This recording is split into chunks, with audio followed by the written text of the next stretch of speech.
Hi, everybody. I'm reading two pieces also that are going to be in the upcoming issue of 12th Street. The first of which is mine, and the second is from another contributor. This is called Locust Trail.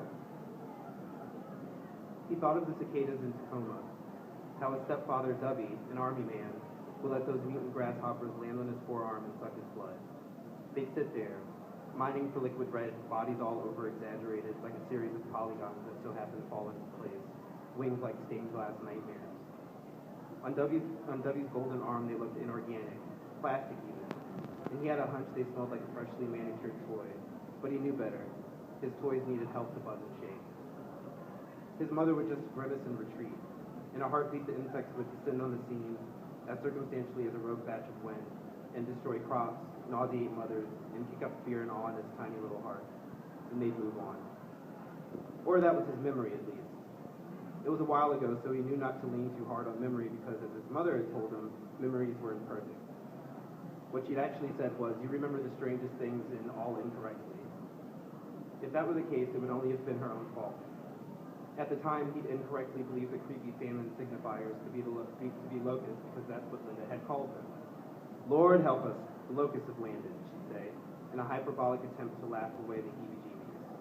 Her hardest-hitting jokes came in time of duress and involved the word Lord. But he picked up everything, so when the time came to pluck the cicada memories from the bunch, it came up as locusts.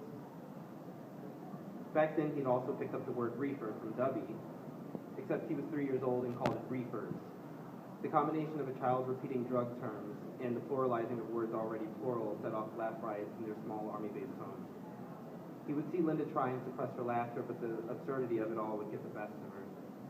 Still, she always managed to cap the hilarity off with a puff of cigarette smoke and a sideways glance meant to cut across Dubby and all of his foolishness. Bugs and bug brains just wouldn't do. And when the laughs died, in those fleeting intermissions between ruckus and remoteness, his eyes would drift up to meet Linda's. His bashful pride dissolved in Linda's sudden urgency, the bottom line between them. You know that where we're from has nothing to do with where we are, right? Nod. The load his mother asked him to carry was cumbersome. Most days he was a little man who waddled around hugging a fattening vase, its contents forming, but despite the complexities within, he knew to drop it and run whenever Linda said go. Linda knew every shift in the wind. These locked exchanges placed the two of them into brackets and people with less wherewithal on the sidelines. And from there, Dubby sat, slumped on the couch, as though his lights had been turned out. The cicadas returned and fled every 7 years, shed their skins, and left behind a million dust particles to the wind. It was so fantastically natural a cycle that Linda somehow felt they deserved the brief curse. So once the last thought-piercing cicada song croaked and roadside that shops began to queue those shiny thoraxes up into skewers as local delicacies, Linda knew it was time to cut her losses and the crap. He could also tell it was time to go. He'd taken to different mischiefs like wandering off alone, unannounced, like when he hid fully submerged in the ball pit at Bubble Banana's child buffoonarium. The light pressure and muted rainbow spectrum down there kept him quietly hiding until Linda's voice cracked shouts of his name broke the depths of the pit. "Here I am, Mommy." Afterward, he felt bad, realizing even later that Bubble Bananas was not only your one-stop, non-stop party shop, but also a place to pick up a banana split and a little boy while you're at it. He also tried out lies. The week before, he took a stuffed bear from Tasha, his babysitter's sister. He pined over the animal capable of tucking its head into its bud, forming a giant furball butthead purse.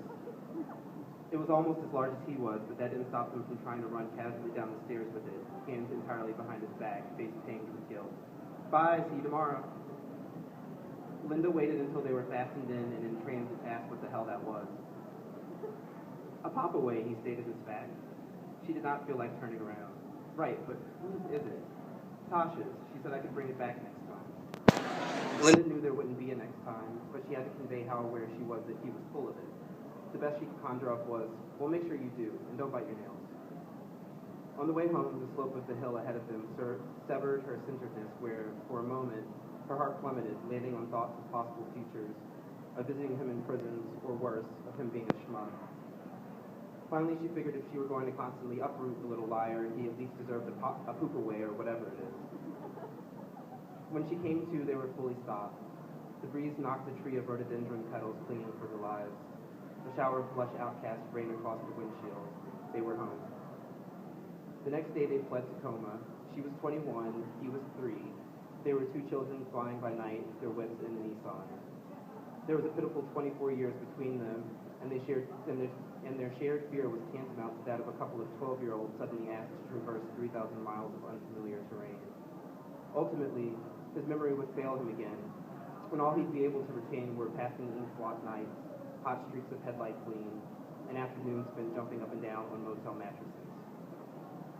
They safely arrived at Linda's grandfather's old North Carolina auto shop to assess the damages their nation had imprinted on the car. Mud clung in cakes to the underbelly of the sedan. Rocks left what must have been a symphony of ping